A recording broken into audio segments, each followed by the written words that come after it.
بسم اللہ الرحمن الرحیم نحمدہ ونصلی علی رسولہ الکریم۔ ایک حدیث مبارکہ جس کو امام ترمذی نے ہمارے لیے محفوظ کیا ہے، نبی صلی اللہ علیہ وسلم نے فرمایا تم میں سے ہر کوئی دوسرے کے لیے آئینہ ہے، اگر کوئی اپنے بھائی میں برائی دیکھے تو اس کو دور کر دے۔ اللہ اکبر۔ مومن کو مومن کے لیے آئینہ قرار دیا گیا ہے، بڑی مشہور معروف حدیث ہے، لیکن کبھی ہم نے اس حدیث کے مفہوم پہ غور کیا ہے کہ اللہ کے رسول صلی اللہ علیہ وسلم نے کیوں مومن کو دوسرے مومن کے لیے آئینہ قرار دیا ہے؟ تو آئیے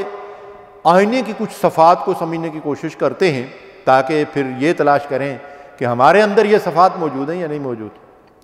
تو آئینے کی خصوصیات میں سب سے پہلی صفت یہ ہوتی ہے اور اس کی خوبی یہ ہوتی ہے کہ آئینہ بڑا صاف اور شفاف ہوتا ہے، اور آئینے میں اگر داغ دھبا ہو تو اس کو اس کا نقص جو ہے وہ سمجھا جاتا ہے۔ تو ہم صاف اور شفاف آئینے کی بات کریں گے تو فرمایا رسول اللہ صلی اللہ علیہ وسلم نے کہ مومن کے لیے بڑا صاف اور شفاف آئینہ ہوتا ہے۔ اس کا مطلب یہ ہے کہ مومن کا دل بالکل آئینے کی طرح صاف اور شفاف ہونا چاہیے، اس میں کسی کے لیے کوئی کینہ، بغض، حسد، میل کچیل، انتقامی جذبات، عداوت، دشمنی جیسے عیوب جو ہیں وہ دل کے اندر نہیں رکھنے چاہیے۔ دل کا شیشہ بالکل آئینے کی طرح صاف ہونا چاہیے، پہلی بات۔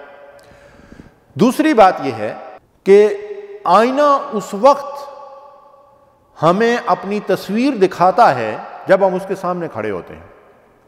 وہ کسی کے پیٹھ پیچھے اس کا عیب بیان نہیں کرتا، اس کو ٹٹولتا نہیں، اس کو ظاہر نہیں کرتا۔ آپ آئینے کے سامنے نہیں ہیں تو آپ کے چہرے پہ، آپ کے کپڑوں پہ، آپ کے سر پہ، بالوں میں کہیں بھی کوئی الجھاؤ ہے، کوئی داغ دھبا ہے تو وہ تو آپ کو نظر نہیں آئے گا، تبھی نظر آئے گا جب آپ آئینے کے بالکل سامنے آ جائیں گے۔ تو یہاں سے ہم نے کیا بات سمجھی؟ ایک مومن دوسرے مومن کے لیے آئینہ ہے، اس کا مطلب یہ ہے کہ مومن دوسرے مومن کو اگر اس کے اندر کوئی عیب ہے، کوئی نقص ہے، کوئی خامی ہے، کوئی کمزوری ہے تو وہ کس وقت دکھائے؟ جب وہ اس کے سامنے ہو۔ پیٹھ پیچھے اس کے عیب کو بیان کرنا، خواہ وہ لگائی بجائی کی صورت میں ہو، خواہ وہ غیبت کی صورت میں ہو، خواہ وہ بہتان اور تہمت کی صورت میں ہو، سب کبیرہ گناہ ہے۔ تو مومن کے لیے آئینہ ہے، اس کا مطلب یہ ہے کہ یہ بات ہمارے لیے 2 اور 2 4 کی طرح واضح ہو گئی کہ ہمیں دوسرے مسلمان بھائی کا ذکر اس کی غیر موجودگی میں بالکل نہیں کرنا چاہیے، بلکہ اس کے سامنے کرنا چاہیے، پہلی بات۔ پھر آپ دوسری بات یہ نوٹ کریں کہ آئینے کی یہ بڑی زبردست خوبی ہے کہ وہ آپ سے 1 to 1 ملاقات کرتا ہے۔ آپ جب صبح اٹھتے ہیں، ہاتھ منہ دھوتے ہیں، غسل کرتے ہیں، تیار ہوتے ہیں، اپنا لباس پہنتے ہیں، آفس جانا چاہتے ہیں، فیلڈ میں جانا چاہتے ہیں، کہیں جانا چاہتے ہیں تو پہلے آئینے کے سامنے آ کر کھڑے ہوتے ہیں،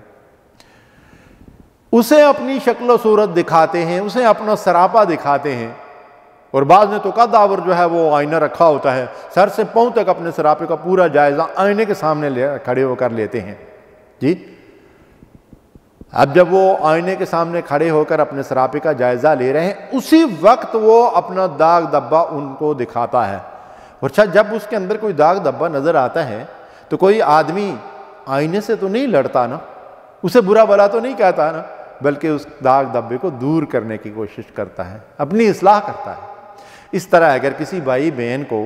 1 to 1 ملاقات کر کے کوئی داغ دھبا دکھایا جائے، اس کو کوئی بات بتائی جائے، کسی کمزوری کی طرف توجہ دلائی جائے تو دوسرے کو اس کا برا نہیں بنانا چاہیے، بلکہ اپنی اصلاح کی فکر کرنی چاہیے، اور وہ داغ دھبا بتانے والے کو بھی آئینہ بن کر بتانا چاہیے کہ آئینہ آپ کا نقص اور آپ کی کمزوری، آپ کی خامی، آپ کی برائی، آپ کا داغ دھبا بالکل اتنا ہی بتاتا ہے جتنا ہے فی الحقیقت، ایک سر منہ بھی اس کے اندر جو ہے وہ اضافہ نہیں کرتا۔ تو ہمیں بھی ایسا کرنا چاہیے، اگر ہم مومن ہیں تو مومن کے لیے آئینہ ہے، تو کیا آئینے کی یہ خصوصیات میری زندگی میں موجود ہیں؟ میں دوسروں کے لیے آئینہ ہوں؟ کسی مجلس اور محفل کے اندر کبھی کسی کی پگڑی نہیں اچھالنا چاہیے،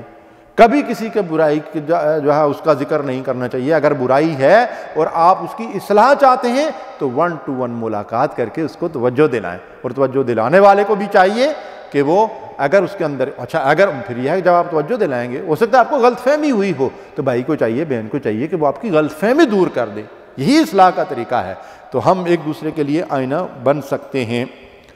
اور اگر کوئی داغ دھبا ایسا ہے شلجوا کے اس کے بارے میں ہمیں معلومات ہو گئی، علم ہو گیا،